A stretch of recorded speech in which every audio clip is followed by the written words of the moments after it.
everybody, how are you doing? Today I'm going to talk you through 10 very common mistakes that many novice English teachers make. If you want to watch this video in Russian, I'll record another video in Russian and put the link to it in the info bar below. So if you feel more comfortable watching teaching videos in Russian, you can expand the info bar below and find the link to the Russian version of this video.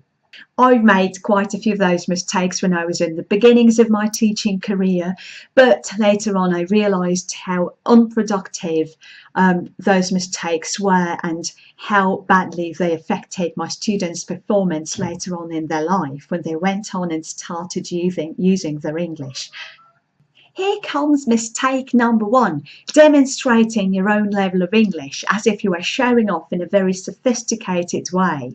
One thing you should bear in mind when teaching any type of learners is that you're there in class not to show how fantastic your English is, because this is somewhat a prerequisite for good teaching, but to let your students maximise their practice time and make sure they're using their English as much as they can. It's more about being understandable when giving instructions rather than trying to pack your sentences with highbrow vocabulary and show how fantastic your English is. Number 2, when focusing on our students' mistakes, we often forget about the meaning they're trying to express within their phrases. And I really recommend that you're very careful when talking to your students and listening to them genuinely. So I really want you to grasp their meaning, to focus on their meaning too.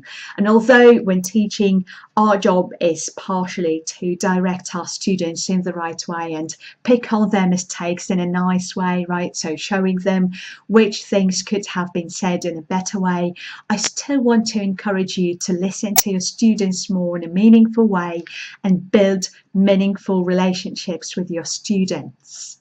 Number 3, many of the novice teachers I know talk way too much in their lessons. They fill all of their lesson time with their own stories, not letting their students even interject with a phrase or two. So make sure you don't talk too much. In communicative language methodology, this is often called teaching talking time versus student talking time. So try to make sure that the things you say are relevant and don't steal valuable practice time from your students. Here's mistake number 4. If you're a novice teacher, you care a lot about the prestige, and this is okay, so this is our human nature, but make sure you correct your mistakes, your own language mistakes, if those just occasionally come up. There's nothing wrong with that, so it's okay to own up to your mistakes, to admit that you've just made a mistake. It's really important for the learners to be presented to a human being in class, and that will help you build trust between yourself and the learner. Plus, if you don't correct a mistake and the learners will write the wrong version down, that might result in the learner saying wrong things later on in their life, which may just result in a very embarrassing situation for the students. So this is something you don't really want to do. So make sure you correct your mistakes. There's nothing wrong about saying, oh, I'm sorry, may I just go back, I've just made a mistake, I think so. Or even delegating the responsibility for correcting your mistake in a purposeful way by telling your class to correct your mistake and say, have you just spotted I've made a little mistake, but be very genuine about it and don't pretend as if you're perfect or your English is perfect, when in fact all of us make mistakes once in a while and there's nothing bad about that. Mistake number 5. And again, we're talking about your mistakes in regard to your students' mistakes. So just in step 4, we've just covered us being very arrogant sometimes, pretending that we know everything and just not telling our students when we're wrong or anything like that. But this step, in this step, I really want to focus you on correcting every single mistake that your student makes, interrupting your student or students every time they slip up, they make a mistake, and you just interfere and you break into the flow of their speech, so you can correct their mistake. Try not to do that. So if there is a repetitive mistake, so a student keeps repeating the wrong thing again and again, so then you may want to break into the flow of their speech and very, very gently suggest the right version, but make sure you don't break your students' speech into pieces so they just get reluctant and unwilling to express their thoughts and will only concentrate on their grammar as they speak, which very many of us do. So just because our teachers did not implement the right approach when teaching us in our language classrooms. And here comes mistake number 6, being very insensitive to a student's mood. So we're all people and we all come to class in a different mood. So our spirits could be high, spirits could be low, and very often teachers are really insensitive to what the students are feeling at that particular moment in time. So it may be a good idea to have a few psychologically orientated activities up your sleeve, so you can just do something relevant to your students in a linguistically educational way, but focused on their mood as well. So it depends on the class, so it varies from classroom to classroom and from teacher to teacher, but still making sure that you make your lesson practice interesting and variable, and still you don't overload your students in the evening in your business English class and you can see they're tired, right? So just varying activities and adding a little bit of the group dynamics to your lessons might be a great idea. So playing a game after having some extensive reading practice, just varying activities a little bit. Sometimes I like to ask my students at the beginning of our lessons, how are you feeling today? And it's great because you establish this meaningful connection with your student, and this is something I value in my own approach. I think when you know in individual teaching what your student is experiencing at the moment, so they may be going through a tough period at the moment, when you know that, it's easier for you to guide your student through the lesson in a meaningful way, in a mindful way. So I want you to spare thought for your students' mood in your lessons, as well as all the other aspects as well. Number 7, many teachers follow their plan for their lessons in a very insensitive way. So I want you to start being a little bit more flexible in your lessons, so paying attention to what's happening in class, possibly listening to different groups, just switching your attention between different groups and trying to sense, well, it definitely comes with experience, but I want to encourage you to start actually sensing what your students would benefit from at each particular moment in time of your teaching. So it might be a great idea to listen closely to what your students are saying. And although you may have spent a long time planning a lesson and conjuring up fantastic activities, or being really willing to experiment with new activities someone has suggested on the internet, I still want you to try and be sensitive to the flow of the lesson. So sometimes if you feel your students are getting very bored, so they'd love to have a little bit of change in their lesson, throwing in a little game might be of great advantage and benefit to your students. So try to be sensitive to those things, try to pick up those things and see when they're happening, and that will gradually make you a better teacher. Following the course book in a very, very prescripted, if you like, way.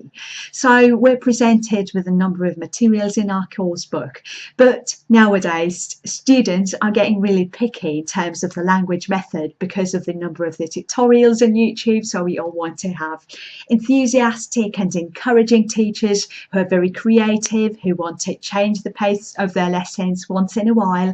And one thing that we never want to do is just follow things in a predictable way. So we're all natural explorers, and I can't emphasize this enough. So just changing activities once in a while, so your students are left with an impression of a surprise, so they never know what's coming next, and that serves better learning. So that helps us develop linguistic skills in a natural way.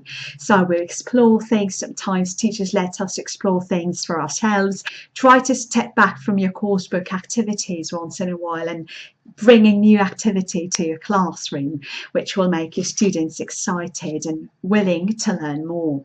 The next mistake that novice teachers often make, and by the way, very experienced teachers, I've seen them making this mistake as well, they only target a small group of students when teaching material in class.